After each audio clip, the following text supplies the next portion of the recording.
चलो welcome back to the class. एक chapter हमारा खत्म हुआ है अभी कॉन्ट्रैक्ट अकाउंट, और आज चलेगा एक नया चैप्टर जिसको बोलते हैं रिकन्सिलेशन।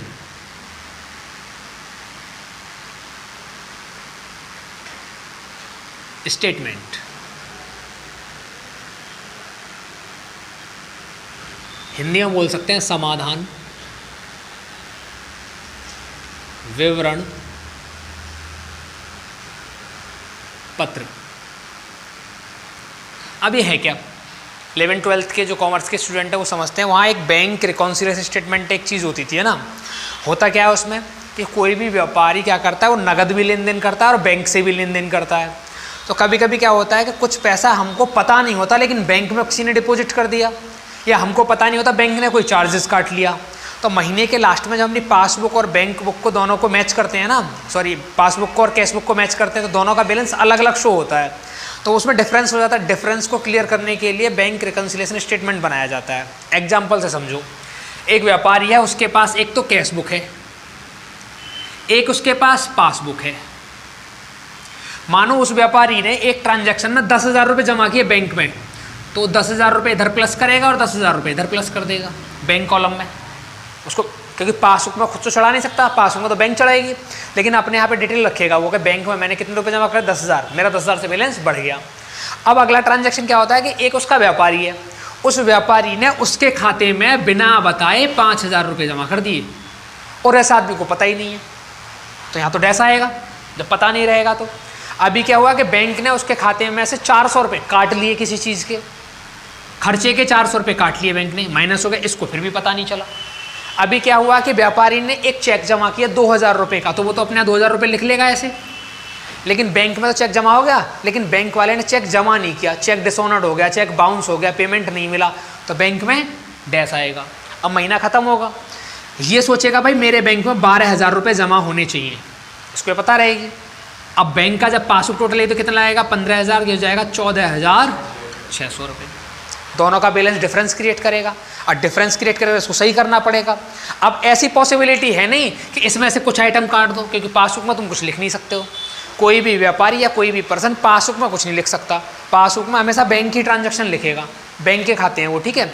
और ऐसा भी नहीं है कि तुम यहाँ पे इसको काट के इसको काट के दोबारा लिख दो, ऐसा भी नहीं है। तो ट्रांजैक्शन तो हुए हैं लेकिन तुमको पता नहीं चला है, यही तो बात है ना। गलत कुछ नहीं लिखा गया है, सही लिखा गया, बस तुमको पता नहीं चला, तुम उन्हें लिख नहीं पाए तो अपने यहाँ।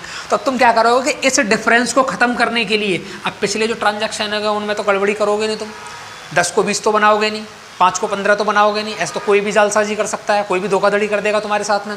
तुम क्या करोगे, इस डिफरेंस को ख़त्म करने के लिए एक स्टेटमेंट बनाओगे, और उसी स्टेटमेंट का नाम होता है बैंक रिकॉन्सिलिएशन स्टेटमेंट। ये बात है 11th-12th की, बात समझ गए। अब यहाँ पे हम पढ़ रहे हैं रिकन्सिलिएशन स्टेटमेंट, समाधान विवरण पत्र। तो यहाँ पे जब 11th-12th में पढ़ते थे तो एक तो होती थी कैश बुक, एक होती थी पासबुक, लेकिन यहाँ पे होती हैं 2 वैल्यू। एक तो होता है कॉस्ट अकाउंट जो तुम पढ़ रहे हो अभी, एक होता है फाइनेंशियल अकाउंट।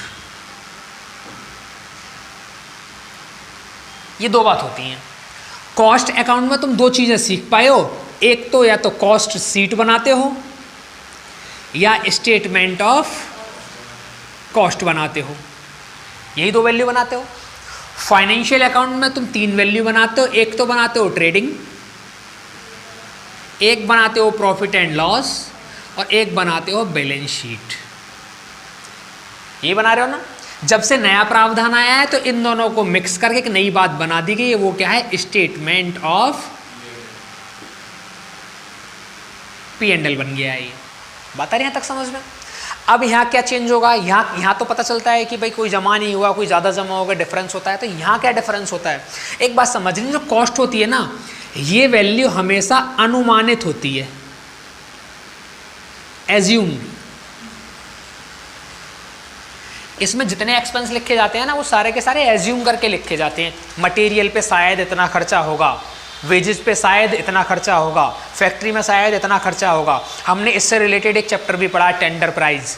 अनुमानी तो लगाते हैं, अगर 500 पे इतना खर्चा हुआ, 700 पे कितना होगा, वो अनुमान है। अब रियल में वो ज़्यादा भी हो सकता है और कम भी हो सकता है। पता चला अच्छे वर्कर हमको मिल गए, अच्छी क्वालिटी का रॉ मटेरियल मिल गया तो खर्चा कम आएगा, और पुअर क्वालिटी का रॉ मटेरियल मिला, पुअर क्वालिटी के वर्कर मिले तो खर्चा हो सकता है डबल भी हो जाए। तो सोचना ही तो होते हैं, अनुमान लगाते हैं बस।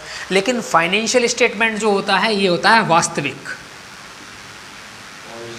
हाँ रियल या ओरिजिनल, यहाँ रियल वैल्यू आती है सभी। अब डिफरेंस कैसे क्रिएट होता है, हमने कॉस्ट शीट बनाई और कॉस्ट शीट बनाने के बाद मैंने सोचा कि भाई जो वेजेस है, अच्छा एक बात और तुमने नोटिस की होगी, जब हम कॉस्ट शीट बनाते हैं तो बहुत सारी वैल्यू परसेंट के आधार पे निकलती हैं।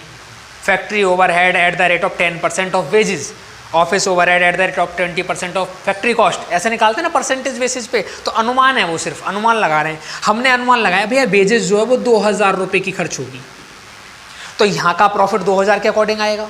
भाई तुमने मानो 10,000 कमाए, 2000 का खर्चा करते, प्रॉफिट कितने का आया, 8000 का। लेकिन यहाँ वास्तविकता में हमको पता चला कि जो वेजेस है वो 4000 की खर्च हुई है, कमाया तो 10,000 होगा। ये बता रहा है प्रॉफिट कितने का, 6000 का। ये बता रहा है प्रॉफिट कितने का, 8000 का। प्रॉफिट में डिफरेंस क्रिएट हो गया, अमाउंट में भी डिफरेंस क्रिएट हो गया। तो इसी डिफरेंस को खत्म करने के लिए हम बनाते हैं स्टेटमेंट ऑफ रिकंसिलिएशन या रिकंसिलिएशन स्टेटमेंट।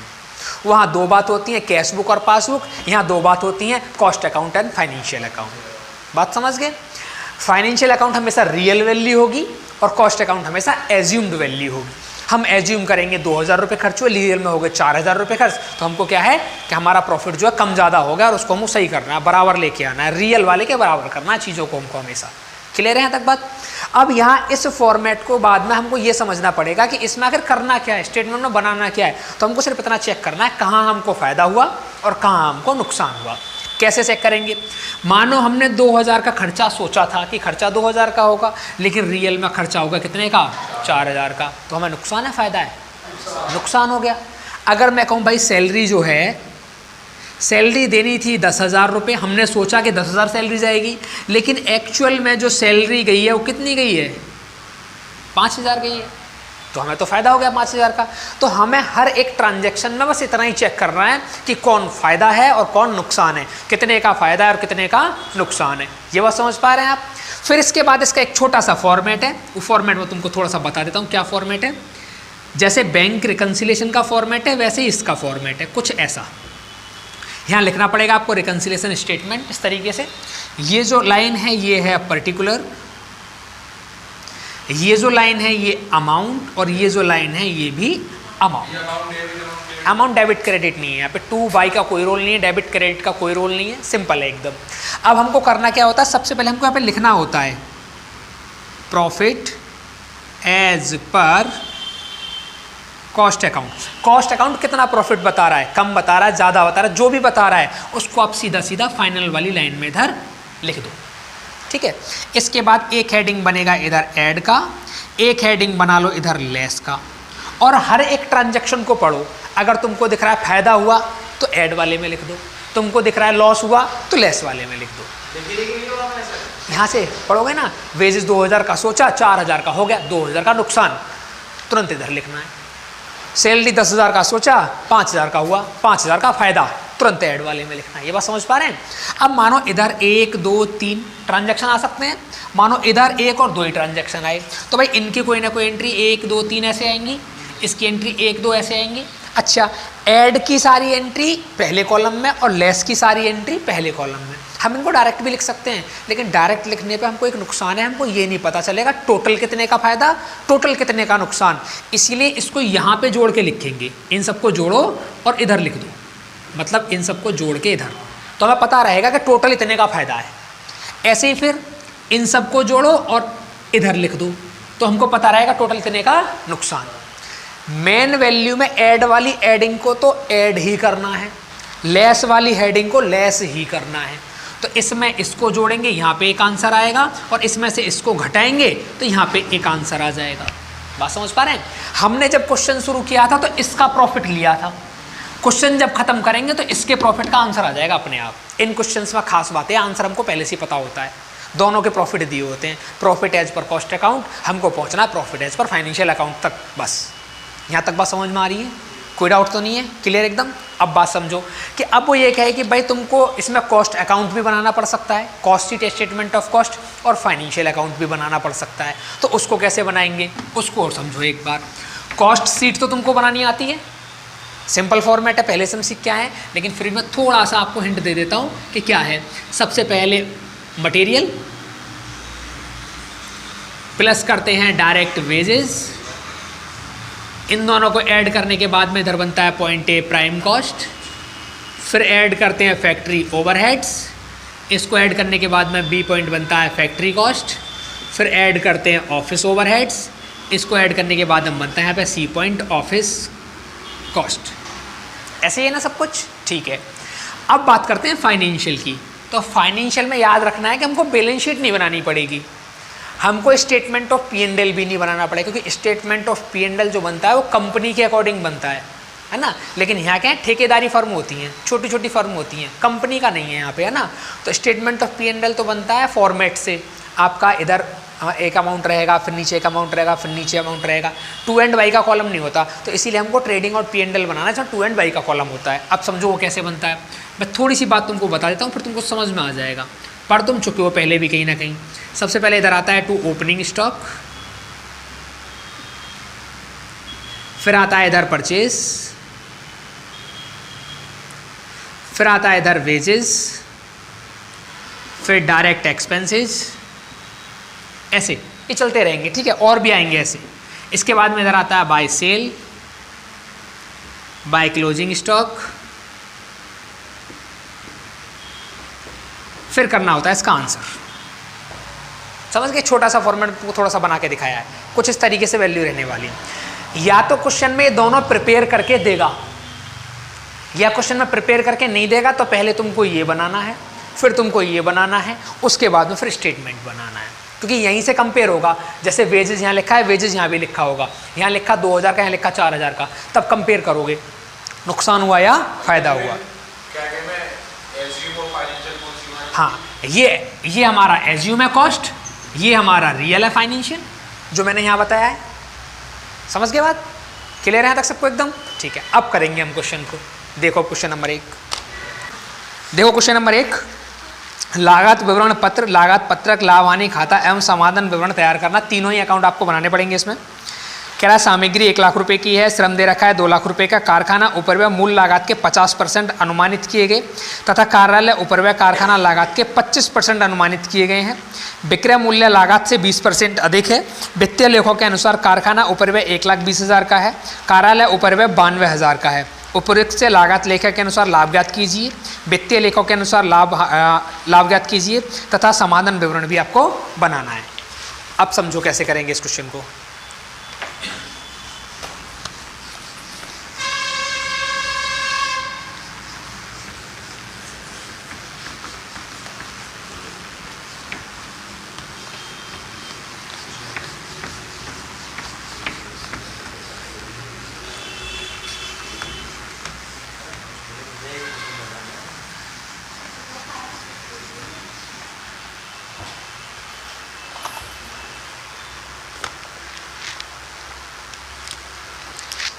देखो क्वेश्चन नंबर 1 है, और सबसे पहले इसमें बनाना पड़ेगा हमको कॉस्ट। अकाउंट में हम क्या बनाएंगे? स्टेटमेंट ऑफ कॉस्ट, क्योंकि कॉस्ट शीट बनती है वहाँ पे जहाँ पे हमको यूनिट आउटपुट दिया होता है। अब आप यहाँ पे आपको एक बात सीखनी पड़ेगी, है ना। बताता हूँ अभी क्या सीखना है आपको। इधर रहेगा आपका पर्टिकुलर, इधर रहेगा अमाउंट। सबसे पहले क्या दे रखा? मटेरियल। कितना मटेरियल है? 1 लाख। उसके बाद दिया आपको वेजेस या लेबर 2 लाख। अगर इन दोनों को हम ऐड करेंगे तो हो जाएगा 3 लाख, और वैल्यू बनाएंगे इसकी पॉइंट ए प्राइम कॉस्ट। समझ पा रहे होगे? इसके बाद यहाँ से ऐड करना है फैक्ट्री ओवरहेड्स।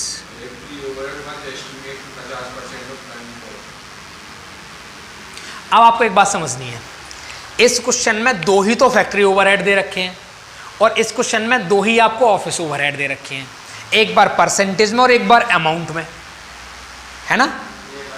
अब बात समझो, कॉस्ट शीट में कौन से आएंगे और फाइनेंशियल में कौन से आएंगे। जो वैल्यू परसेंटेज में दी होती है वो हमेशा कॉस्ट शीट में आती है, और जो वैल्यू एक्चुअल अमाउंट में दी होती है वो एक्चुअल अकाउंट में आती है। रियल वाले अकाउंट में रियल वैल्यू, और नॉमिनल में या जो आपका एज्यूम अकाउंट है उसमें एज्यूम वैल्यू आएंगी परसेंट वाली। समझ गए वाली बात को? ठीक है, तो एट द रेट ऑफ कितने परसेंट है, किसका, ऑफ प्राइम कॉस्ट। कितना प्राइम कॉस्ट है, 3 लाख। 3 लाख का परसेंट कितना आएगा, 1.5 लाख रुपया। कितना हो जाएगा, 4.5 लाख रुपया। इसको बनाएंगे पॉइंट बी और ये बन जाएगा क्या हमारा, फैक्ट्री कॉस्ट। और इसी फैक्ट्री कॉस्ट को क्या बोला जाता है, वर्क कॉस्ट। अब यहाँ से ऐड करेंगे ऑफिस ओवरहेड्स, तो at the rate of 25% of work cost. इसका निकालो, 4.5 लाख का 25%, 4,50,000 का 25%।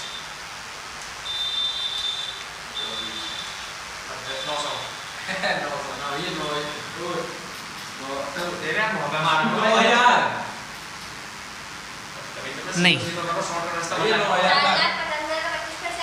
4,50,000 का 1,12,500। इसको ऐड कर दो बेटा, सी पॉइंट बनेगा ऑफिस कॉस्ट। इसमें जोड़ दो कितना, 5,62,500। देखो इसके बाद में कोई एक्सपेंसेस दे नहीं रखा है और कोई एक्सपेंसेस नहीं है, तो ये हमारी टोटल कॉस्ट बनेगी। इसी को बनेंगे टोटल कॉस्ट। अब उसने बोला है कि आपको जो प्रॉफिट गेन हो रहा है वो profit at the rate of कितना है, 20%। 20% हाँ ऑफ कॉस्ट। इसका निकालो, 5,62,500 का 20% निकालो।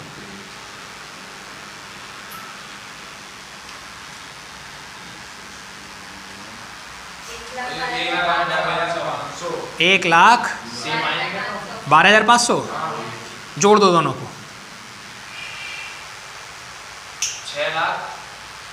75,000।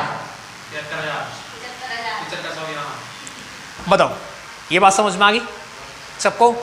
ये तो सेम कॉस्ट सीट है या स्टेटमेंट ऑफ कॉस्ट से हम पहले से बनाते आ रहे हैं। अब बनाना हमको फाइनेंशियल। अब फाइनेंशियल कैसे बनेगा, यहाँ बनाएंगे फाइनेंशियल अकाउंट। अब फाइनेंशियल अकाउंट कैसे बनेगा, जैसे मैंने अभी आपको बताया था वैसे। देखो इधर रहेगा पर्टिकुलर,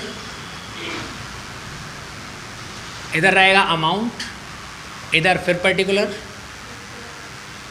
इधर अमाउंट। ये अमाउंट क्रेडिट होता है, ये अमाउंट डेबिट होता है फाइनेंशियल में। सबसे पहले इधर आएगा टू मटेरियल, क्योंकि ओपनिंग स्टॉक वगैरह दे नहीं रखा, मटेरियल लिखेंगे सीधा। कितना मटेरियल है, जो वैल्यू सिर्फ एक बार दी हो, जो वैल्यू एक बार दी हो वो इधर भी सेम आएगी और उधर भी सेम आएगी। तो मटेरियल वो चेक करनी पड़ेगी, जो अमाउंट में है वो इधर, जो परसेंट में है वो इधर। या फिर ऐसे बोलेगा कि कॉस्ट अकाउंट में ये वाले हैं और फाइनेंशियल वो वाले हैं। हाँ, परसेंट वाली इधर, मेन वाली उधर। 1 लाख। टू वेजेस, वेजेस कितनी है बेटा, फैक्ट्री ओवरहेड्स यहाँ पे कुछ और है, वहाँ कुछ और दे रखे हैं। कितने, 1,20,000। अमाउंट वाले लिखने हैं आपको। ऑफिस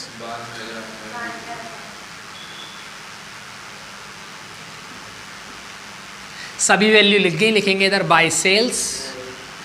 सेल्स ये रही, कितना, 6,75,000।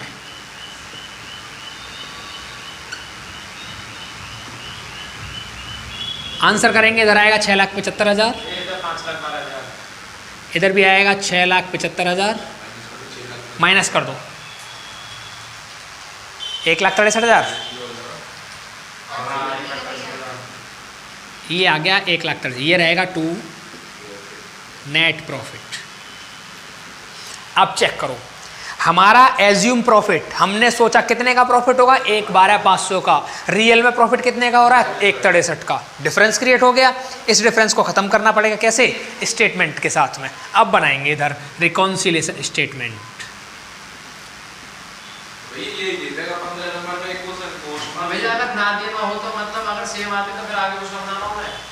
कुछ नहीं, सेम आ गया तो सेम आ गए, तो फिर ऐसा क्वेश्चन होगा नहीं सेम आ जाए।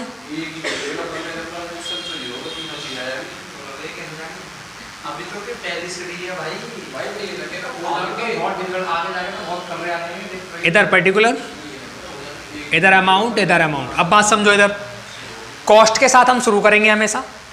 कितना है प्रॉफिट हमारा, profit as per cost account 1,12,500। इधर लिखेंगे profit as per cost account कितना 1,12,500।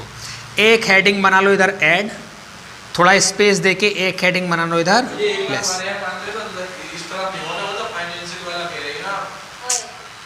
ये मेन अमाउंट है, मेन अमाउंट हमेशा बाहर लिखी जाएगी, यहाँ पे ऐड लेस की अमाउंट आती है बस। इसमें फाइनेंशियल और वो मत सोचो ज़्यादा। अब समझो, अब ऐड लेस कैसे करें। देखो मटेरियल सेम है दोनों जगह, मटेरियल में कोई चेंज नहीं है, वेजेस सेम है दोनों जगह, कोई चेंज नहीं है। फैक्ट्री ओवरहेड हमने सोचा था 1,50,000 का होगा, लेकिन रियल में कितने का हुआ 1,20 का, 30,000 का हमें फ़ायदा हो गया। फ़ायदा है ना, हमने सोचा 1,50 का वेजेस लगेगा, लेकिन रियल में 1,20 का लगा, 30,000 का फ़ायदा हो गया ना, तो प्लस में लिखेंगे इधर 30,000, पॉइंट नंबर 1। लेकिन लिखेंगे क्या, ये बात समझनी है। इसमें दो बात लिख सकते हो, factory overheads over charge in cost account, over ही तो चार्ज किया है हमने, over charge in cost account कितना 30,000। या फिर दूसरी बात लिख सकते हो, factory overhead under recovered in financial account. यहाँ तुमने कम रिकवर किया है तो अंडर रिकवर्ड लिख सकते हो, यहाँ तुमने ज़्यादा चार्ज किया है तो ओवर चार्ज लिख सकते हो, दोनों में से कोई भी बात लिख सकते हो तुम। ठीक है, मेरा मानना है ज़्यादा चाहिए कि इधर वाली वैल्यू को लिखो हमेशा, ज़्यादा है तो ओवर चार्ज, कम है तो अंडर चार्ज, इतना लिखो बस। तो यहाँ लिखेंगे फैक्ट्री ओवरहेड्स,